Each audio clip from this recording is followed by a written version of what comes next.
কোরআনের সূরা নাম্বারগুলো এক পাশে লিখবেন 1 থেকে 114, আর প্রত্যেকটা সূরা নাম্বারের পাশে আয়াত সংখ্যাটা লিখবেন। আয়াত সংখ্যাটা লেখার পর প্রত্যেকটা সূরার নাম্বারের সাথে আয়াত সংখ্যাটা যোগ দিবেন। যোগ দেওয়ার পরে আরো 114টা নাম্বার পাবেন। তাহলে মজার ব্যাপার কি জানেন, এই 114টা নাম্বারের 57টা জোড়, 57টা বেজোড়। শুধু তাই না, ওই জোড় সংখ্যার যোগফল যোগ করলে হয় 6236 টোটাল নাম্বার অফ আস। আর বেজোড় গুলো যোগ করলে হয় 6555 করে দেখেন ভাই, তর্কের কিছু নেই। তো এই 6555 কই থেকে আসলো? আপনি 1 থেকে 114 যে সংখ্যা সূরা আছে, আপনি এগুলো যোগ করেন। 1 এর সাথে 2, 2 এর সাথে 3, 3 এর সাথে 4, 70 এর সাথে 71, এভাবে যোগ করে আপনি 114 পর্যন্ত যদি আসেন, তাহলে সেই সংখ্যাটা হবে 6555।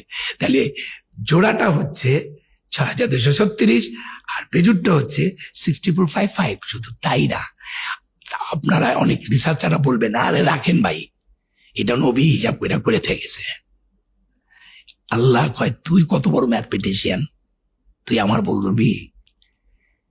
এর পরের যে ঘটনাটা সেটা আরো ভয়াবহ, ভেরি ভেরি ইন্টারেস্টিং ম্যাথমেটিক্যালি। এই যে যোগ করার পর 114টা যে নাম্বার পাওয়া গেল, 57টা ইভেন 57টা অড, সেই নাম্বারের আমরা যেটা করেছি, রিপিট গুলো একসাথে করেছি, আনরিপিট গুলো একসাথে করেছি। 74টার মতো রিপিট আছে, এই আছে। এই রিপিট নাম্বারের যোগফল হচ্ছে 7906, রিপিট নাম্বার গুলো যোগফল। আর আনরিপিট নাম্বার যোগফল হচ্ছে 4885। এবার 7906 কে 4885 দিয়ে ভাগ দেন, it is 1.618 golden ratio. Can you imagine? আপনি চ্যাপ্টার আর ভ্যাস নাম্বারকে যোগ করার পর রিপিট আনরিপিট করে আলাদা করবেন, তারপর রিপিট নাম্বার গুলোকে আনরিপিট নাম্বার দিয়ে ভাগ দেওয়ার পর গোল্ডেন রেশিও হবে।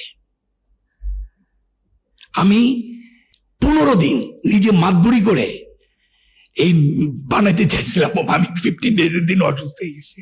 এইটা মানুষের পক্ষে করা সম্ভব না। তার মানে আমি বলতে চাই, কোরআনের প্রথম থেকে শেষ পর্যন্ত যেইভাবে সাজানো আছে, কোনটার পরে কোনটা আয়াত হবে, কোনটার পরে কোনটা না হবে, এইটা কিন্তু সত্যিকার অর্থে নবী করিম সাল্লাল্লাহু আলাইহি সাল্লাম, আল্লাহ জিবরাইল আলাইহিস সালামের মাধ্যমে কমপ্লিট করে নিয়েছেন।